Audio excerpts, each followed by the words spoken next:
not seen nor heard.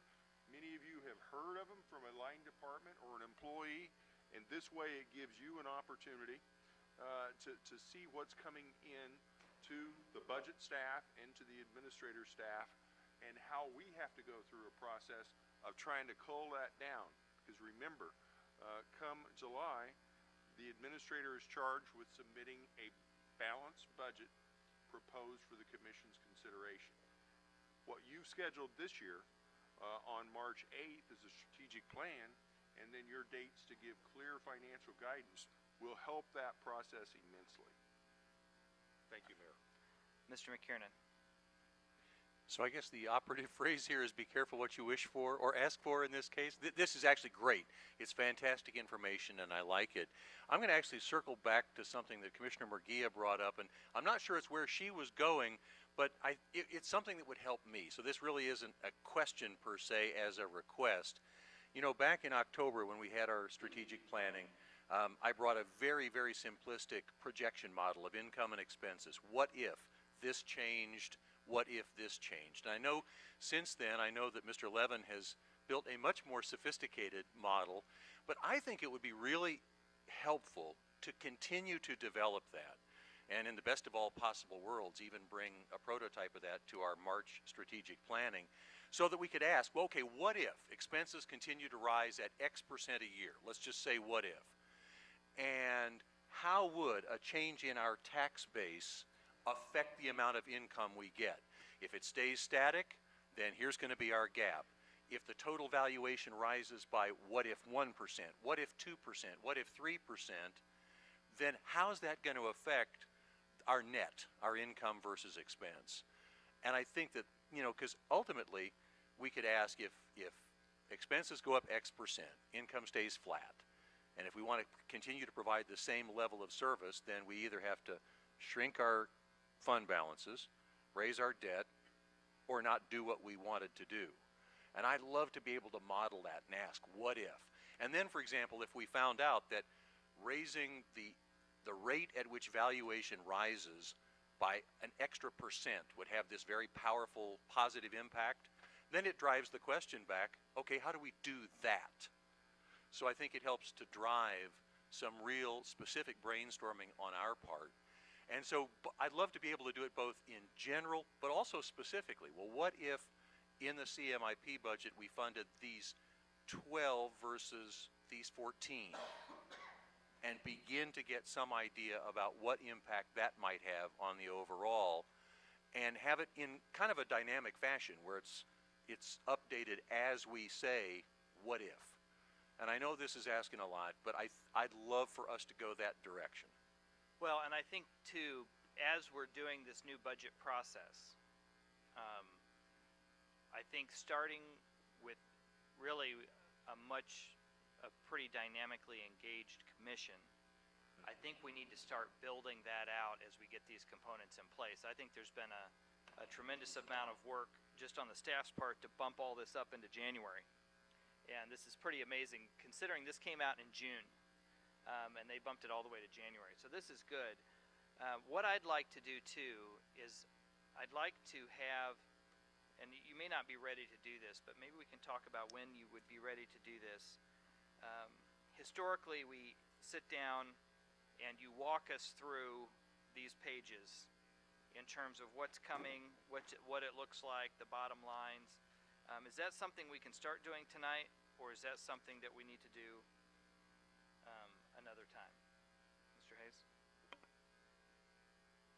We can do that as the commission wishes, but I think it's an obligation that I have at this time, Mayor, in response to Commissioner McKiernan's and your thought, Mayor. Our finance staff and budget staff is now an overload. Please understand, we have very limited resources, and everything that we've heard tonight is great input. Many of you have made requests on other topics that our staff's working on. We're issuing, Lou, $250 million in bonds for the Board of Public Utilities. And the people you see here tonight, and a handful of others, are our finance staff. I will tell you that in meeting with our financial director today, we are in overload right now. meeting every Thursday night. While I know some of the commissioners have expressed concern about the time demands on you, I've got to say, folks, it takes countless hours of preparation for the staff to prepare for tonight's meeting. These slides, this information, and the coordination of all the staff did not occur, and it wasn't sitting on the shelf without a lot of time. So, Mayor, we're prepared, and we will move forward. We can go through, we talked today about going through the full CMIP as it's adopted. Bob was there, and he recommended that this morning. I suggested perhaps we stay at the higher level to focus on the broader policy issues. But your staff is prepared and willing to go wherever you want us to go. You just need to know we're in overload, and we've got to somehow balance the commitments that are coming and the requests that are coming at us with the stuff that you don't see behind the scenes. Well, and I appreciate that word. And so one of the things that we need to be thinking about as we're moving forward and how we want, what kinds of things we want in terms of information, data, etc. We need to be looking at the capacity necessary to deliver that. Because one of the things we've done is on the non-public safety side of the ledger, we have reduced every department, frozen hires. I mean, it's been a significant decline in overall positions in the administration through the recession. As we start to think about ramping up the delivery of services and the things we want to do, we need to start thinking about capacity building within the organization of how we can do that, because it doesn't, as you mentioned, Mr. Administrator, doesn't pop out of the sky. And so one of the things that would be, as we talk about that kind of proposal in terms of the dynamic relationship, what would it take in order to do that, short of our financial staff who are already overloaded being overloaded more? What would it take from a capacity perspective? Because as we think about moving this forward, we need to think about capacity, and that's at the end of the day, that's our responsibility, is to build the capacity of the organization to deliver the services that we want to deliver. And if we have a service that we want delivered that we're not getting, we need to be the ones responsible for the capacity to build towards it. And if we choose not to build that capacity, we're choosing not to get that service, right? So that's a part of the consideration. So one of the things that would be helpful for the staff, for me, for the staff to do, is as you hear our ideas, sometimes I just want something, and sometimes it's easy. Sometimes we want something and you think, mercy, that would take another person in our office to deliver that. We need to know that, because then the question is, how badly do we want it? And do we want it bad enough to fund it? And if we don't want it bad enough to fund it, then we don't want it. And are we willing to prioritize something else in order to build that capacity? So this is why this is the benefit of having this conversation now, during our budget, early in the budget, to see, and this is what's exciting about budgeting, yes, is, I didn't hear an amen, but what's exciting about budgeting is we have to balance. We can't just do one thing. We have to balance equipment purchases. We have to balance capital improvement. And when we think infrastructure, one of the things I appreciate about the thing today, the presentation tonight, is when we think infrastructure, when people on the street think about infrastructure, they think about streets, sidewalks, curbs, the visible things to the public. We have to think about our buildings also. We can't just repair the driveway in front of our house. We've got to take care of the windows and the roof as well. And we have buildings, when we've cut our CMIP as dramatically as we have through the recession to half, we have buildings that are in advanced state of neglect. That's public infrastructure that we are the stewards of, and we have the responsibility of taking care of the public's interest in taking care of our buildings. So we need to balance all these things. We need to, and then we need to balance the capacity. So I think this is very helpful. I would be interested, well, does anybody have any comment about this, just in terms of the big picture? And then, I'm not surprised. And then I want to talk about if we want to dive into some of the numbers tonight. Commissioner Murguia. I think, Mayor, my comments are very similar to yours. Maybe I can be clearer in what my interest is. I do not want to just determine how we're going to take the revenue that we're already getting and determine how we're going to spend it during budget. I don't want to just do that. What I also want to look at is ways to increase our revenue streams, ways to make up those losses that we've experienced at the state level or for whatever reason, grant losses for whatever reason. And frankly, exactly what you said, Dennis, the people sitting out there are the people that deal with this every day. I don't deal with this every day. I can just tell you from a community perspective and a little bit of community development perspective what will work in my particular corner of the world that I represent. So I would like to see a little bit of a shift, and I'm not sure how to say this except directly. Instead of politics driving the projects that we do, I would like to see more of a business model and perspective on what drives projects. For example, where do we have the greatest potential in Wyandotte County right now to grow our tax base at the fastest rate?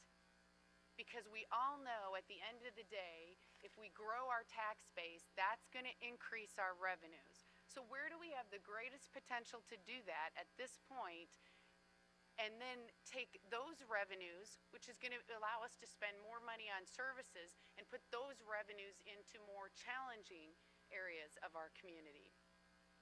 So I want to see, instead of directing staff to just come and stand at the mic and give reports on information that we think we want to know, that we don't always want to know. I want to see a professional staff. You are all very capable of this. Come forward with an original thought and an idea and say, I work on this every day, Commissioner Murguia, and this is my recommendation. Now, the hard part about that, in my opinion, is that the commission doesn't always agree. But I don't think that kind of dialogue should ever stop. I think that staff knows a lot of stuff that commissioners don't know, and vice versa. And that's why we have to have open and candid discussions going in both directions. Commissioner Kane. Well, I agree, Mayor, that we need to fix our roofs and stuff like that. I've only been here for almost 9 years, and to my knowledge, we haven't really fixed a fire department house to any extent at all, and we're in dire need of one out west. We know it. The studies say it, and yet we still haven't done it. And as far as tying up staff, I talk to them all the time. I talk to Bill Heatherman, Bob Roddy, Tobin, Emmerich, and I don't bring a lot of stuff here. And the reason I don't, and even though Bill Heatherman makes me mad every now and then, he gives me his professional opinion, even if I don't like it. But, and he says it and that's it. So I don't bother you guys or the commission with it, because he's got an answer that takes 30 minutes and I only want one that takes 2. But he says we can do this or we can't do that. It's up to the commission. Well, if it gets complicated, I don't want to bother anybody with that. And I don't mind calling them and asking questions. And Bob Roding's got some of my excitement sometimes over the phone on some of the things I've asked him about. But I prefer going to them than them getting up here and saying, Doug and I worked on the Piper Community Center. We didn't bother you folks with it until the tail end of it. And in my mind, I think it works better than getting up here and saying, I want this in my district, or I want that in the district. Because if you saw again tonight, most of that stuff wasn't in the 5th district. And I do have a street I talked about today that I want looked at, but I didn't bring it to you guys. And I don't want to waste staff's time either, because I know that they're limited. And we're all limited. And I'm not all excited about a whole bunch of extra Thursdays either, because, we're putting pressure on them. I do want to talk about what's on here, but we're putting pressure on them and taking them away from their homes, and they can't perform the job they got in a 40-hour time frame. Well, and I agree with that. I think one of the things that's critical is I think the CMIP spreadsheet represents the staff's original and best statement about what needs to happen. Everything on in this packet is stuff that either needs to be done or is overdue being done. And this is stuff that generally we already have consensus on that we need to do. When to replace the canines for the police department. Well, sometimes we can plan that and sometimes we can't. The staff's tracking that, and giving us their best idea because they say, well, we need to do this for sure this year and this can wait another year. I think the staff has done a very good job of giving us their input as to where this needs to go. The issue is there are more needs. There are more streets that need to be paved. There are more roofs that need to be patched. There are more areas that need to be rehabbed than we have the money to rehab. And that's where they give us the whole kit and caboodle, and then it's our job to help set that priority and say, yeah, pull the trigger on those based on the professional input of the staff. Because it can't just be, what we want. I mean, I don't want to spend $650,000 on network switches over the next 5 years. But something tells me if this wasn't a critical item, they wouldn't be included in our technology budget and spread out over 5 years. I mean, I don't want to, if I had $650,000, I can think of something a lot more exciting than obsolete network switches. But it's that infrastructure piece. That's our professional judgment of our staff saying this has to get done. And then our job is, here's all this is just what we do at home. Here's all the stuff we want to fix, and here's how much money we have. So what do you want to fix first? And that's the dance that we play every summer. And we're going to have to continue to play. Mr. Hayes? Yes, Mayor, thank you. Just following the discussion, historical perspective, and for the record, I agree with Commissioner Murguia. Commission had heard me say for years that we don't need to keep cutting. What we need to do is grow our community to meet the needs and provide the services that our residents deserve. So again, that whole notion is simple. Grow the community. And I will submit to you that history tells us that we had great success as a community, as a governing body, and as a staff in growing our community and exceeding $1 billion in valuation. We were on track. We worked together as a team between the staff, the governing body, and the mayor in causing investment to be made in this community that generally all paid property tax that went to the bottom line that resulted in a $30 to $40 million fund balance. Before the recession, we were strong. And as we entered the recession, collectively decisions were made. Don't lay people off, don't cut services. Let's move forward as a community and do the best we can. And today we find ourselves in that position that Lou reported and Debbie reported, Reggie's reported, that is difficult, but I certainly agree with the notion of let's grow the community, let's not continue to cut. And as we come out of this recession, taking advantage of opportunities that grow the community, grow the visitors coming to our community, grow the residential housing in our community, I think it's exactly what you said, Commissioner. Where do we have the greatest potential to make investment and continue growth? And we find that in different areas of the city at different levels. But making the investment and having a strategic plan that gives staff the guidance to make those investments and grow the organization and grow the community will result in greater taxes coming in, lower taxes rates paid by the individual property tax property owner, and better quality of services, better environment of work for our employees. A decision that was made, if I may continue, Mayor, for just a moment. I'm sorry, I don't normally do this, but a decision that was made over 10 years ago was to consolidate our fleet center. Our employees working in the operations were working in the mud, out on the street, fixing dump trucks, fixing fire trucks, doing all the work that had to be done. One of the greatest investments we all take pride in was the new fleet center that gave a safe working environment for our employees and has improved our efficiency in operating our fleet dramatically. And it's those kind of things, making efficiencies in the organization, finding out how we can save money and do a better job, are the things that staff really wants to dig into.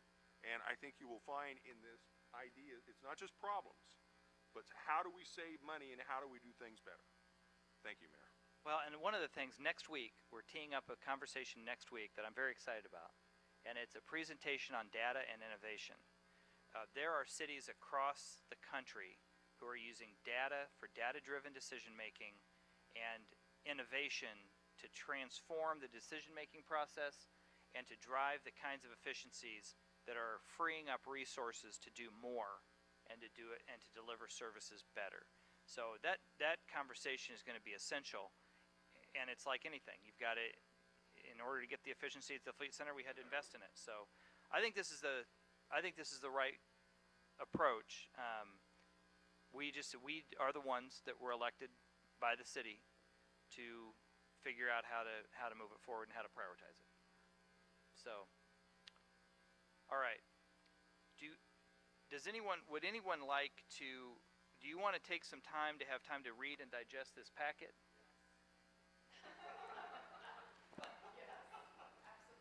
All right, so I think that was definitive.